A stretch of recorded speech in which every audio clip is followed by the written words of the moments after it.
Hello to all of you. I hope you all will be fine. So, today we are going to start ionic solids and it's lecture number 1. तो सबसे पहले बात करेंगे आयनिक solid होता क्या है। देखिए एग्जाम्पल ये रहा NaCl। ठीक है, सभी के घर में मिल जाता है। नमक, टेबल साल्ट भी बोलते हैं इसको। ठीक है, टेबल साल्ट। तो देखिए होता क्या है कि एक एटम अपना 1 या 2 इलेक्ट्रॉन ट्रांसफ़र कर देता है दूसरे एटम को। जैसे Na ने अपना इलेक्ट्रॉन दिया तो Na प्लस हो गया, Cl ने ले लिया तो Cl माइनस हो गया। तो ये बना NaCl। देखिए ये आयन भी है और ये सॉलिड भी होता है। So it is ionic solid. तो होगा क्या कि इलेक्ट्रॉन ट्रांसफ़र होगा एक एटम से दूसरे एटम पर। तो जो एटम इलेक्ट्रॉन खोएगा that will get positive charge and the other atom will get negative charge, क्योंकि उसे इलेक्ट्रॉन मिला है। अब इसके बाद क्या होगा, एक के ऊपर प्लस है एक के ऊपर माइनस है, तो इनमें इलेक्ट्रोस्टैटिक फोर्सेस ऑफ अट्रैक्शन लगेंगी। ठीक है, दोनों एक दूसरे के साथ चिपकने का काम करेंगे, एक दूसरे के साथ इकट्ठा होने का काम करेंगे, एक दूसरे की तरफ अट्रैक्ट होने का काम करेंगे। तो ये फोर्सेस अच्छी खासी स्ट्रॉन्ग होंगी।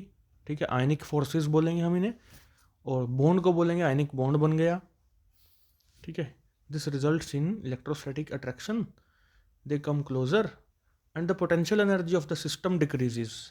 इस पूरे सिस्टम की पोटेंशियल एनर्जी कम हो जाएगी, स्टेबिलिटी बढ़ेगी। आयनिक बॉन्ड कहलाएगा ये, या इलेक्ट्रोवेलेंट बॉन्ड बोलते हैं इसको। और इन कंपाउंड्स को बोलते हैं आयनिक कंपाउंड्स। ठीक है, और इस आयनिक सॉलिड का एक एग्जांपल मैंने दिया NaCl, जो सभी के घरों में मिल जाता है। देखिए कुछ इंपॉर्टेंट टर्म्स हैं जो कि बहुत इंपॉर्टेंट हैं। +1 +2 में भी आपने ये टर्म्स पढ़ी होंगी, या हो सकता है थोड़ी बहुत मिस भी कर गए हों। तो +1 +2 के बच्चों के लिए भी ये हेल्पफुल साबित होंगी, और BSc first year first sem में तो ये है ही है। ठीक है, तो देखो स्पेस लैटिस। अब बहुत सारे ऐसे आपको क्यूब देखने को मिलेंगे आने वाले लेक्चर्स में, और हम उन पे एटम्स लगाएंगे ऐसे ऐसे। ठीक है, और भी कई जगह पर एटम्स लगेंगे, तो वो धीरे धीरे हम उनकी तरफ गहराई में बढ़ेंगे। उससे पहले देखिए स्पेस लैटिस क्या होता है। Regular 3 dimensional arrangement of constituent particles in space is called as space lattice और क्रिस्टल लैटिस, जैसे मैंने ये बनाया। ठीक है, 3D तो है ही है ये, और पार्टिकल्स या एटम्स को मैंने लगा रखा है कॉर्नर्स पे फिलहाल। ठीक है, तो इस अरेंजमेंट से एक बनने वाली जो चीज़ है उसको बोल रहे हैं हम स्पेस लैटिस या क्रिस्टल लैटिस। उसके बाद है बेटा लैटिस पॉइंट। अब जो ये पार्टिकल्स या एटम्स मैंने कॉर्नर्स पे लगाए हैं, यही कहलाते हैं lattice point. Constituent particles which generate या क्रिएट द यूनिट सेल और स्पेस लैटिस। ठीक है, इन्हीं की वजह से ये स्पेस लैटिस बना है। तो ये हर एक पॉइंट कहलाता है लैटिस पॉइंट। अब यूनिट सेल, देखिए इसको समझाने का बड़ा आसान सा तरीका है कि जब भी एक घर बनता है तो उसका एक बेसिक बेस होता है। ठीक है, यानी कि ईंट बेस होता है, एक यूनिट सेल की तरह काम करती है ईंट यानी ब्रिक। एक ईंट को बार बार रिपीट करते हैं, एक ईंट के ऊपर दूसरी तीसरी चौथी। ठीक है, तो ऐसे करते करते दीवारें खड़ी हो जाती हैं और घर बन जाता है। तो वो ईंट जो है वो यूनिट सेल का काम कर रही है वहाँ। और उसी तरह से यहाँ पर हमारी केमिस्ट्री में smallest part of the complete space lattice that on repetition again and again, bar bar repeat करते जाएंगे उसको पॉसिबल डायरेक्शंस में। ठीक है, and that will result in the formation of space lattice. तो ये है unit cell.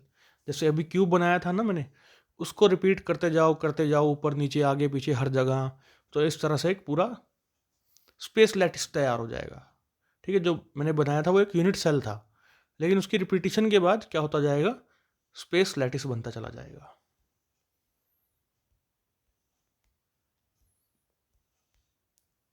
Interfacial angle, angle between any two adjacent faces of a crystal. ठीक है, जैसे मैंने ये एक क्रिस्टल ही बनाया है, मान लीजिए, तो कोई भी दो फेस ले लीजिए, या जिस कमरे में आप बैठे हैं, ठीक है, उसकी दो दीवारें कोई भी जो बगल वाली हैं, एक दूसरे के बगल वाली, उनके बीच का जो भी एंगल है डैट इज़ इंटरफेशियल एंगल। उस कमरे को जिसमें आप बैठे हैं उसे एक क्यूब की तरह या एक क्रिस्टल की तरह समझ लीजिए, और आप उस क्रिस्टल के अंदर बैठे हुए हैं और आराम से समझने की कोशिश कीजिए, ठीक है। ये इसी तरह से समझ में आएगी ये यूनिट, ठीक है। अपने कमरे को आपने क्रिस्टल समझ लिया, आप उसके अंदर बैठे हुए हैं, आप देखिए उसके दो आसपास की दीवारों को और उनके बीच का जो एंगल है दैट इज़ इंटरफेशियल एंगल। अब देखिए law of constancy of interfacial angle. तो जो IFA है, इंटरफेशियल एंगल है for a particular crystal remains constant whatever be the size of the unit cell, ठीक है। साइज कुछ भी हो, जैसे चीनी के दाने होते हैं, क्रिस्टल होते हैं, वो भी एक तरह के, ठीक है, उनका साइज बड़ा छोटा हो सकता है, बट उनका जो एंगल होगा दो दीवारों के बीच का, उनके दो फेसेस के बीच का, वो सेम रहेगा, कांस्टेंट रहेगा। कोऑर्डिनेशन नंबर क्या है? Number of nearest neighbours surrounding a particular lattice point is called as coordination number.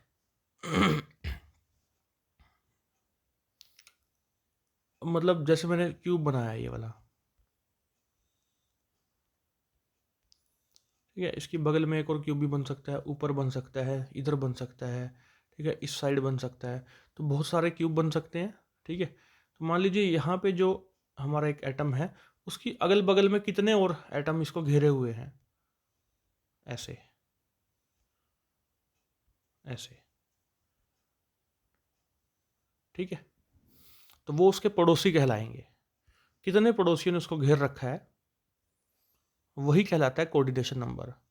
तो हो सकता है किसी एक एटम को 6 ने घेर रखा है, नियरेस्ट नेबर देखना है, ठीक है, जो ज़्यादा क्लोज हैं, दूर वाले नहीं। तो जितने भी होंगे वो उनको गिन लेना है, and that will be the coordination number of that particular atom, जिसके अगल बगल हम कोशिश कर रहे हैं, झांक रहे हैं, गिन रहे हैं नंबर को। और भी डिटेल में आगे चलेंगे इसको, ठीक है। अगले लेक्चर्स में आपको कोऑर्डिनेशन नंबर और अच्छे से समझ में आ जाएगा। Classification of unit cell. Unit cell क्या होता है आपको बता दिया। अब ये दो तरह के होते हैं लोकेशन के बेस पे, primitive unit cell, non primitive unit cell. Primitive unit cell में क्या होता है, केवल कॉर्नर्स पे लैटिस पॉइंट रहते हैं या एटम रहते हैं। एग्जाम्पल अपना सिंपल क्यूबिक यूनिट सेल, ठीक है, Z1 होता है इसके लिए। देखिए Z कैसे 1 होता है मैं बताता हूँ आपको। ये मैंने बनाया, एक सिंपल क्यूब बनाया है मैंने, सभी कॉर्नर्स पे एटम्स लगा दिए, तो टोटल आपके सामने 8 कॉर्नर हैं, 8 एटम लगा दिए। अब देखिए इसके ऊपर भी एक क्यूब आ सकता है यहाँ, ठीक है, यहाँ बगल में आ सकता है, इसके ऊपर भी आ सकता है, इस वाली बगल में भी आ सकता है, इसके ऊपर भी आ सकता है, और पीछे भी आ सकता है यहाँ, ठीक है, आगे भी आ सकता है, उस आगे वाले के ऊपर आ सकता है। तो आप ये थोड़ा सा सोचिएगा, क्योंकि यहाँ 3D में मैं इस चीज़ को बना नहीं सकता, लेकिन आपकी इमेजिनेशन अच्छी होनी चाहिए। इस यूनिट को या ओवरऑल केमिस्ट्री को अगर अच्छा करना है तो आपकी इमेजिनेशन पावर जो है अच्छी होनी चाहिए, ठीक है। बार बार आप पेन से ड्रॉ करें, वो चीज़ कहीं ना कहीं उतनी ज़्यादा ठीक, उतनी ज़्यादा कारगर सिद्ध नहीं होगी, लेकिन अगर आपने दिमाग में ही चीज़ों को सोच लिया तो आप ज़्यादा कामयाब हो सकते हैं, ठीक है। तो अब आपको एक क्यूब तो मैं बना सकता हूँ यहाँ, ठीक है, लेकिन बाकी के क्यूब आप सोचिएगा थोड़ा कि कैसे हो सकता है, ठीक है। खैर, मैं इस एक क्यूब से फिलहाल सिंपल क्यूबिक यूनिट सेल समझाना चाह रहा था, इस एक से। अब टोटल कितने एटम बनाए मैंने? 8। लेकिन हर एटम कितने क्यूब का हिस्सा हो सकता है, एक बार में सोच के देखिएगा। 8 क्यूब का हिस्सा होगा, ठीक है। थोड़ा सा दोबारा से ट्राई कर लेते हैं। एक क्यूब बनाया मैंने, ठीक है। अब इसकी बगल में एक क्यूब और बन सकता है। ये एटम है हमारा, मान लो ये वाला एटम है हमारा, ग्रीन से मैंने बनाया इसको, और इसकी बगल में बन सकता है एक, ठीक है, एक पीछे भी बन सकता है यहाँ, थोड़ा ट्राई कर रहा हूँ समझाने की। और चौथा ये बन गया, देखो 4 तो मैंने बना लिए है ना। अब 4 अगर बन गए हैं तो अब आराम से आप सोच सकते हैं, इमेजिन कर सकते हैं कि 4 इनके ऊपर भी बन सकते हैं। ठीक है, ऐसे करके, और एक यहाँ पे बन जाएगा। ठीक है, तो यहाँ से आपको थोड़ा थोड़ा क्लियर हो गया होगा कि 4 डब्बे नीचे बना लिए हमने, 4 डब्बे ऊपर बना लिए, यानी कि 4 क्यूब नीचे बनाए, 4 ऊपर बनाए, और इस हरे वाले एटम को हमने बीच में बिठा रखा है। अब और तो नहीं घिर सकता, ये जितना घेर सकते थे इसको घेर लिया। ठीक है, तो एक बार में एक एटम कितने क्यूब का हिस्सा बन गया? 8 का। तो यानी कि एक क्यूब के हिस्से में कितना आएगा? 1/8। ठीक है, 1/8, 1/8। टोटल कॉर्नर्स पे कितने एटम होते थे? अभी हमने बनाए थे 8, टोटल 8 होते हैं, तो 8 × 8, ये 8 से 8 कट जाएगा, 1 आएगा। That's why we have written Z = 1। Contribution for simple cubic unit cell Z = 1। यानी कि सभी हिस्से मिला लिए जाएं जो एक क्यूब में आ रहे हैं एटम के, तो उनको मिलाने के बाद बस एक एटम बनता है, एक एटम। ठीक है, भले ही छोटा सा हिस्सा 1/8 हिस्सा उसका एक कॉर्नर पे है, 1/8 हिस्सा दूसरे कॉर्नर पे है, उन सबको जोड़ोगे तो क्या आएगा? 1 आएगा। ये है असली बात। अब नॉन प्रिमिटिव यूनिट सेल क्या है? Lattice points are present at corners and also at some other locations within the unit cell. जैसे हमारा body centred cubic unit cell होता है, इसमें क्या होता है? कॉर्नर्स पे तो होता ही होता है। एग्जाम्पल इसका सीजियम क्लोराइड हम करेंगे आगे। ठीक है, कॉर्नर्स पे तो सारे एटम होंगे ही, जिसका Z1 होगा डेफिनेटली, और एक उस क्यूब के अंदर बीच में बिठा देंगे एटम को, तो 1 + 1 2 हो जाएगा, ऐसे आएगा ये 2। इसको दोबारा भी देखेंगे आगे। फेस सेंटर्ड क्यूबिक Z4 है। अब देखिए कैसे आया Z4।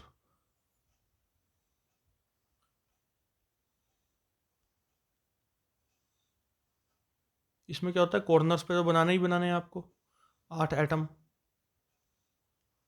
और 8 को 1/8 से मल्टीप्लाई कर देना है, ये तो 1 बन गया। लेकिन फेस सेंटर्ड में एक और चीज़ होती है कि हर फेस के सेंटर में भी आपको एटम लगाना है। अब देखिएगा, अब थोड़ा सा यहाँ पर एक यहाँ लगेगा, एक नीचे लगेगा, आमने सामने वाले फेसेस पे लगा देना है। इस पे लगेगा, इस पे लगेगा बेटा, तो टोटल 4 हो गए। लेकिन अभी ये वाली दीवार रह गई है अभी 5, और एक पीछे वाली दीवार 6। ठीक है, तो प्लस कर दो 6, टोटल 6 हो गए ना फेसेस। तो फेस 6 हो गए, और हर फेस कितने का कंट्रीब्यूशन बनेगा? इस एक एटम का, अगर मैं बात करूं इस एक एटम की, मैंने ब्लू से कर दिया, इस एक क्यूब में इसका कंट्रीब्यूशन कितना रहेगा?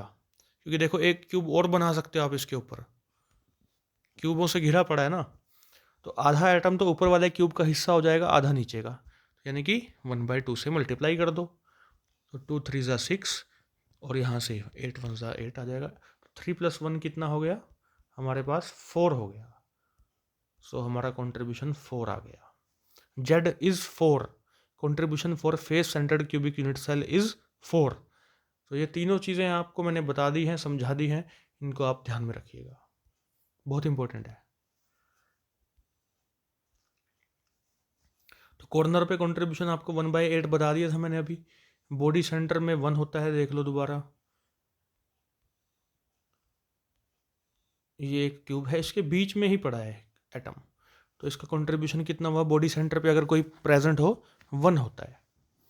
ठीक है, सीधी सी बात है, जिस कमरे में आप बैठे हैं, आप उस कमरे के बिल्कुल आप बेड के ऊपर बैठे होंगे।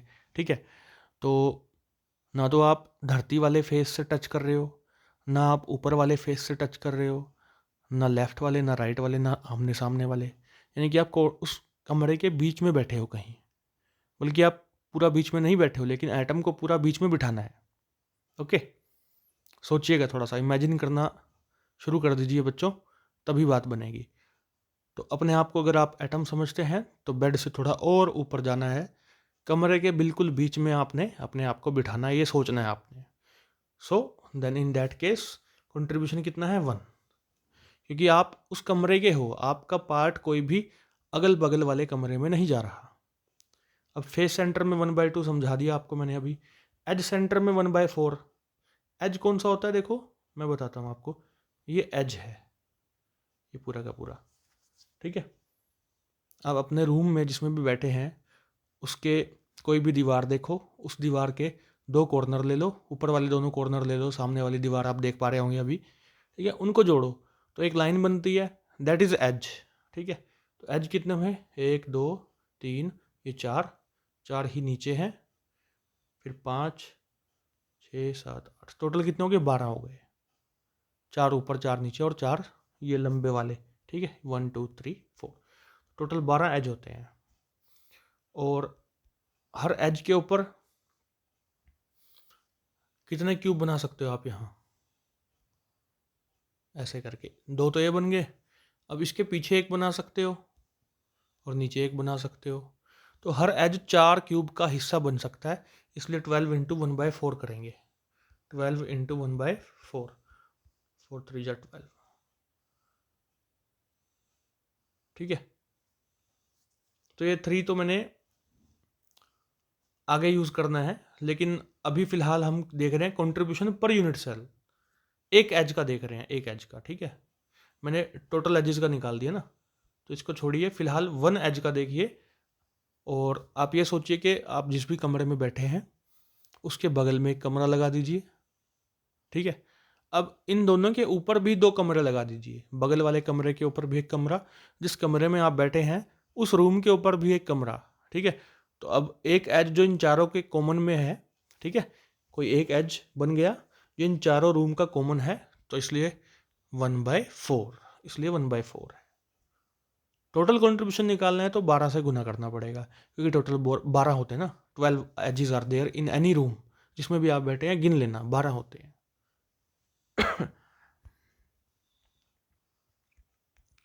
अब देखिए, सिंपल क्यूबिक तो मैंने 1 बता दिया था आपको शुरू में, BCC 2 होता है, बॉडी सेंटर्ड क्यूबिक, एक तो कॉर्नर्स पे होते हैं इसमें सारे के सारे, प्लस एक बॉडी सेंटर बीच में बैठा होता है रूम के, ठीक है।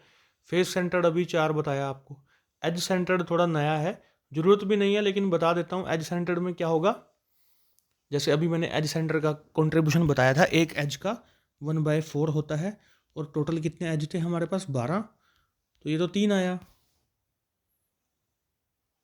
ठीक है। इसके अलावा क्या होता है एज सेंटर में,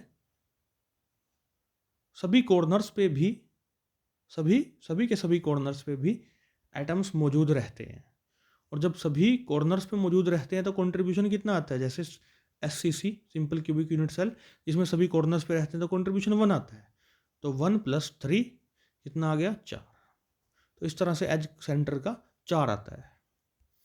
एंड सेंटर्ड में क्या होता है, सभी कॉर्नर्स पे तो रहते ही रहते हैं, यानी कि 1 is the contribution for all corners, plus इसमें क्या रहता है, किसी भी केवल 2 फेस लेने हैं आमने सामने वाले, कोई भी, ठीक है। तो आमने सामने वाले 2 फेस लेने हैं बस, वहाँ पे एक एक एटम रख देना है, इतना ही होता है इसमें।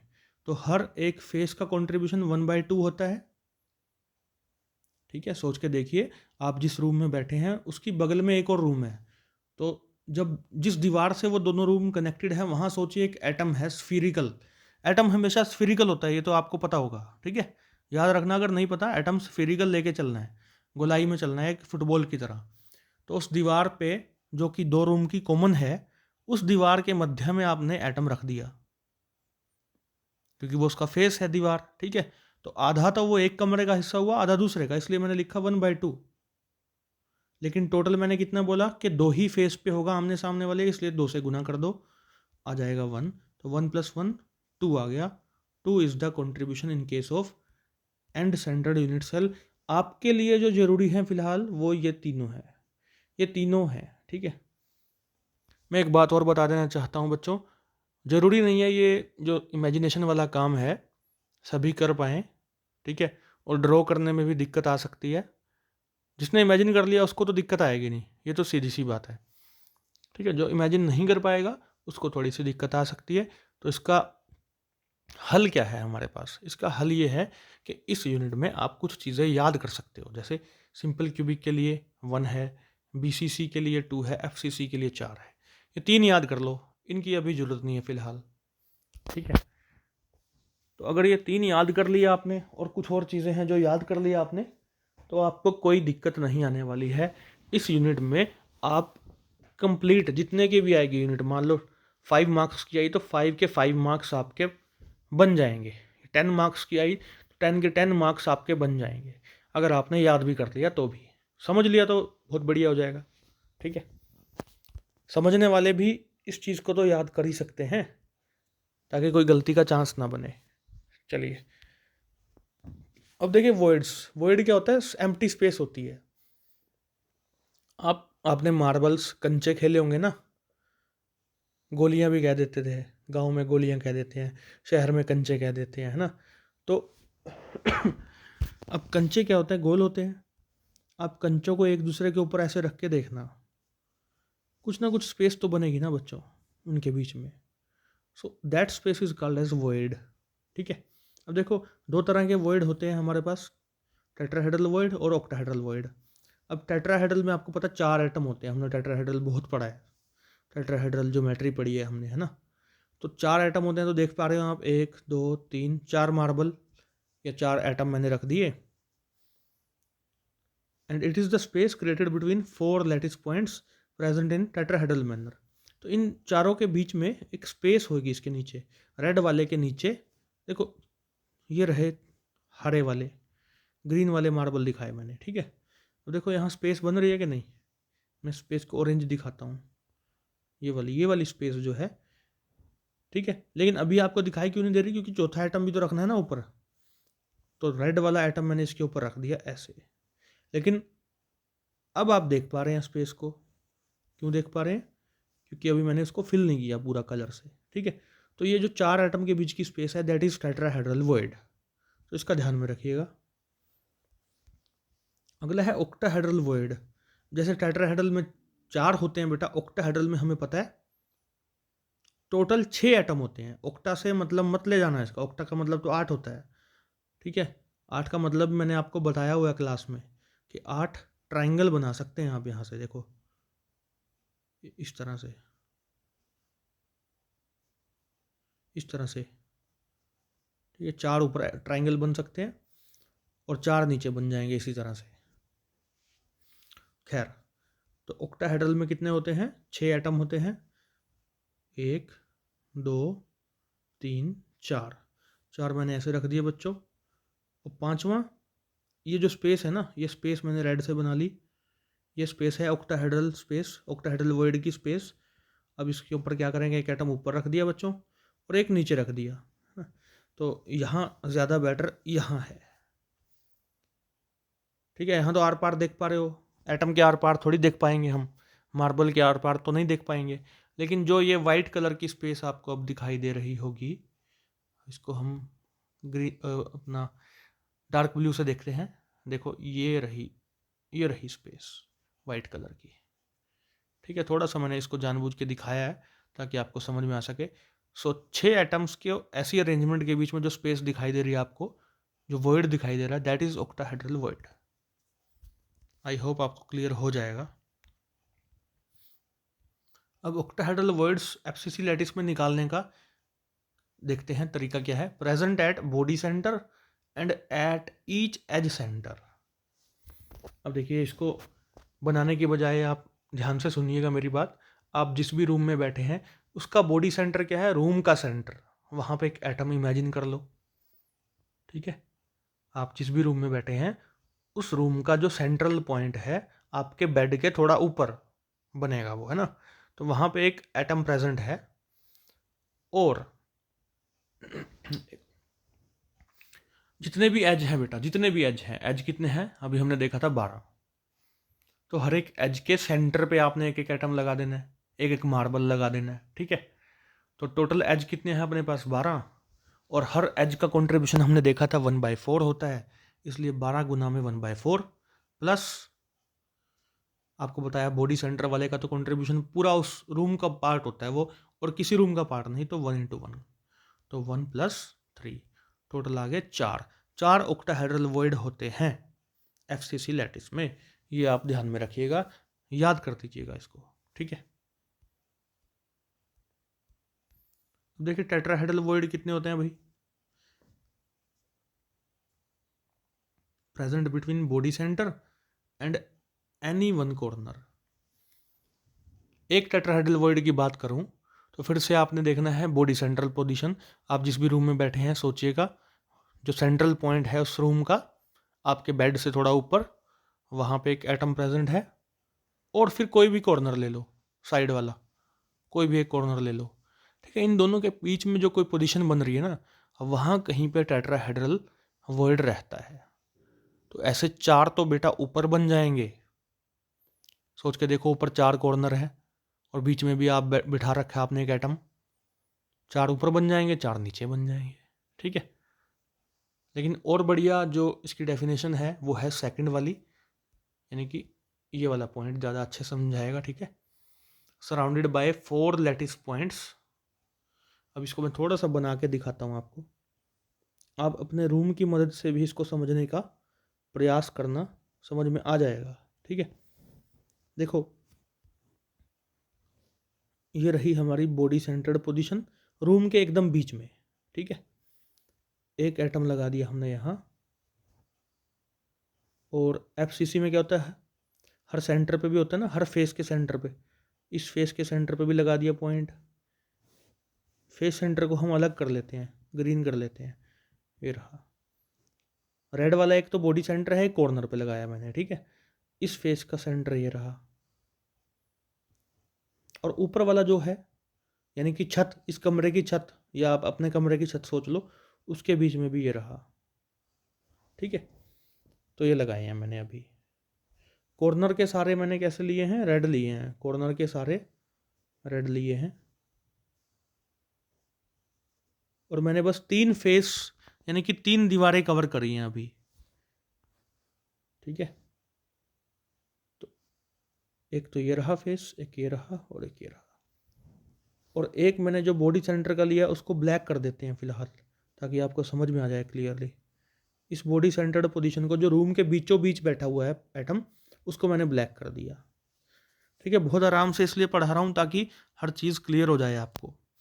थोड़ा थोड़ा अपने रूम को इमेजिन करना शुरू करो, ठीक है। अब देखो, सारी चीज़ें मैंने अलग अलग कलर से कर ली हैं, आई होप आपको समझ में आ जाएगा। अब जो ये बॉडी सेंटर्ड वाला है, अब हम अलग कलर चूज कर लेते हैं, कोई ऑरेंज। तो एक तो ये वाला आइटम बेटा, इसी को लेके चल रहे हैं हम, ठीक है। इसके और इस बॉडी सेंटर के बीच में यहाँ कहीं आएगा, यहाँ कहीं स्पेस बनेगी। और ये कनेक्शन आप इसका जोड़ सकते हो इससे, इससे, इससे और इससे। इसको भी मैं अलग कलर कर दूं, ब्लैक कर दूं, ये वाला, ठीक है। तो इसका 4 एटम के साथ कनेक्शन मैं इसलिए दिखा रहा हूँ क्योंकि ये सबसे नियरेस्ट हैं इसके, ठीक है। और ये एक टेट्राहेड्रल वॉइड बना। ऐसा ही बेटा इसी कमरे के दूसरे कॉर्नर के पास बनेगा, इस कॉर्नर के पास भी बनेगा, 4 नीचे भी बनेंगे ऐसे। तो 4 ऊपर वाली जो छत है ना आपकी कमरे की, उससे थोड़ा नीचे 4 बनेंगे, कॉर्नर्स के पास बनेंगे। ऐसे ही धरती वाला जो फेस है आपके कमरे का, वो भी इमेजिन करो। इमेजिन क्या करना, आपके सामने है, ठीक है। अब इमेजिन अब ये करना है कि उस फेस के जिस पे आपके जूते रखे गए हैं, चप्पल रखे गए हैं, उस फेस की बात कर रहा हूँ कमरे की, ठीक है। नीचे वाला वाला, धरती से जुड़ा हुआ, ओके। उससे थोड़ा सा ऊपर, उससे थोड़ा सा ऊपर, लेकिन कॉर्नर्स के पास, ध्यान रखना, उससे थोड़ा सा ऊपर कॉर्नर्स के पास, कॉर्नर और बॉडी सेंटर के बीच में। इस तरह से आपने इमेजिन करना है चीज़ों को। अदरवाइज इमेजिन नहीं कर पा रहे, कोई बात नहीं, कोई दिक्कत नहीं है, ठीक है। आपने क्या करना है, आपने याद रखने हैं टोटल कितने हुए, 4 ऊपर 4 नीचे, टोटल 8 टेट्राहेड्रल वॉइड होते हैं। टोटल टेट्राहेड्रल वॉइड कितने होते हैं, 8 होते हैं। मैं यहाँ लिखना भूल गया इस स्लाइड में, लेकिन याद रखना टेट्राहेड्रल वॉइड टोटल कितने होते हैं, 8 tetrahedral voids in FCC lattice, ठीक है। बस इतना ही आप आज के लिए। ऑक्टाहेड्रल वॉइड 4 थे अभी बताया था, और टेट्राहेड्रल वॉइड 8 होते हैं। ये आपने याद रख लेना है अगर समझ नहीं आ रहा। और अगर समझ में आ गया होगा तो बहुत बढ़िया है। अपने रूम को इमेजिन करना शुरू करो। इमेजिनेशन से आपके आपके दिमाग के तार खुलेंगे और ज़्यादा सोचने की कैपेबिलिटी एबिलिटी आएगी आप में, और बढ़िया केमिस्ट्री को आप कर पाएंगे। ठीक है, तो इमेजिन करना जरूर शुरू करो। Save birds, save animals. Thank you very much बच्चों। जय हिंद।